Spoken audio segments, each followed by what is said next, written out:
All right, in this lesson, we're going to work on UV mapping a box and getting it ready so we can put it into an augmented reality using Metaio. So what we're going to do is go ahead and create a very simple polygon cube, and we'll quickly go into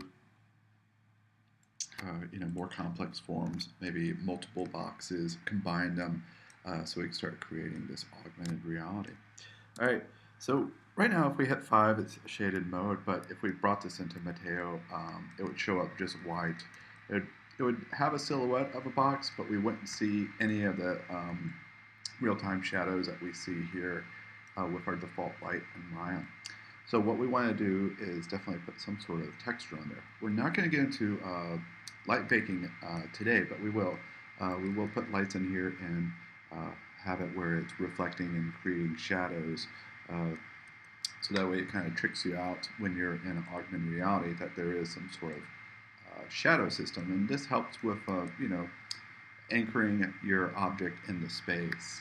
All right, so I do have an image I'm going to give out to the class. You can find this online if you're watching this tutorial. Just look up UV textures for cubes and you'll find something very simple.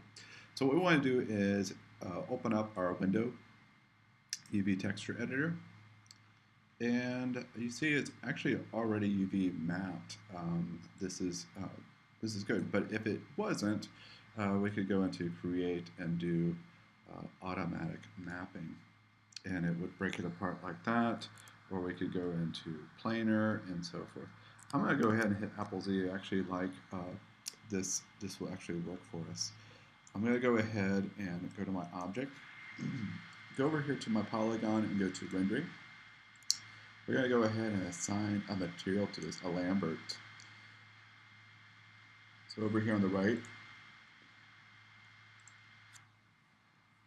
I'm going to click on to the folder, hit File, and then the folder, Desktop. You can see all my stuff on here.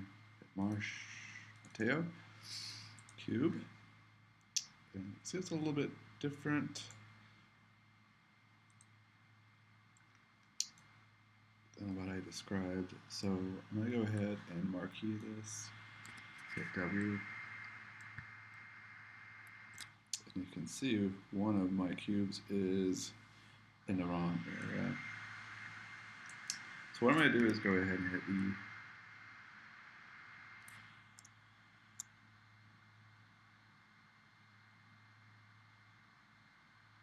Rotate it and then put this into position. What I want to do is put it in position for this, and then I'm going to go ahead and select that face, go to face mode, select that, and then we're going to go into Maya itself.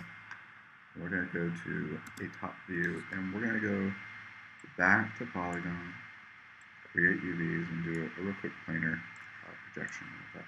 This is going to be huge, but we're going to scale it down. You can hold, well, I guess you can't hold shift. But anyways, we're going to go right click UV, like W, a little bit more control than whatever that was. And I'm just going to go ahead and put it into that spot.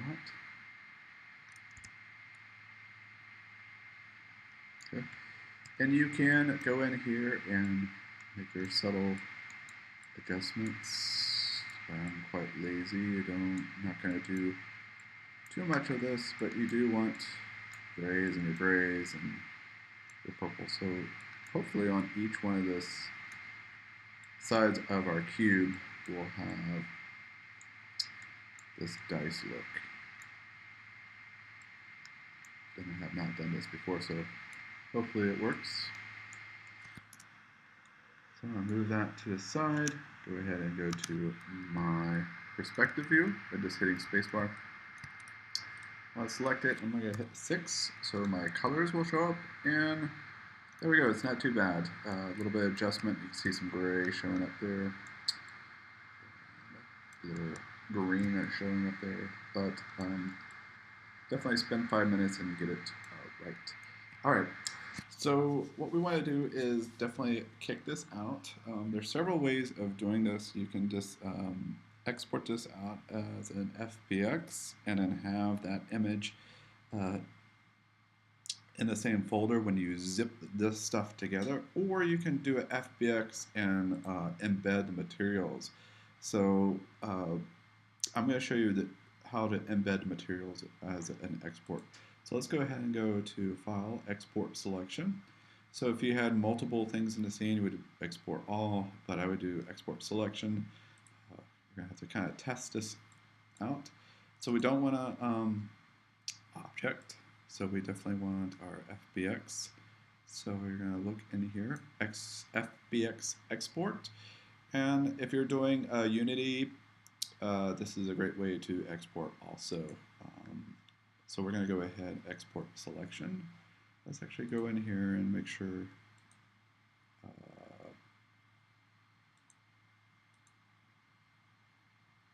all right, let's export selection. Okay, so hopefully you saw me, I was looking for options to embed the material. So we're going to go to desktop, go all this garbage here, all right, Metaio. And what we're going to do is go ahead and name it cube. All right. And if you had an animation, you've seen some students working with Mixamo. You would click on animation. This will bake the animation into the mesh. So this is very important that you click on this. And then once you get into Metaio, you have to make sure that animation option is on. Well, hopefully we'll get into that in this class. What I do is just look down here. We're looking for embed materials. Okay, right here, embed media. It probably will be off. Also, if you're not able to find this FBX, definitely go to your setting preferences, plugin manager, and that'll show you the FBX. So I'm going to go ahead and export selection. All right, just like that, it's been exported. Again, we'll get into bake lighting, so it will look like it has shadows on this later, but right now we just wanted some really simple color on there so we can get into Metaio. I'm going to stop here, just in case I screw up on the Metaio end. I do need to prepare some notes for that. So on the next video, it'll show you how to get this and download the Metaio app and get this working. All right.